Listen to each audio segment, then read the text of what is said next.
جیسے کہ آپ سب جانتے ہیں، آپ سب کا بھائی نعمان، اور یہ ہمارے پاپا جی ہیں پاسٹر رفیق اختر، اور اسی طرح پاسٹر تسلیم ہمارے ساتھ ہیں۔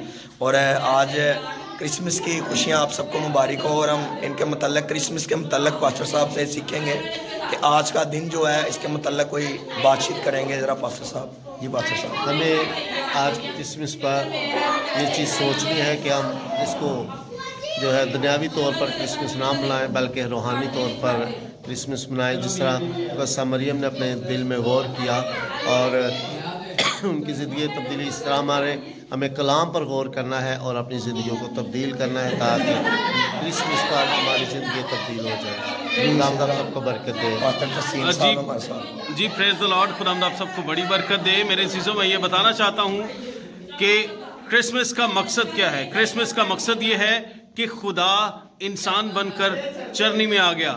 تو خدا انسان بن سکتا ہے تو میں اور آپ کیوں نہیں بن سکتے؟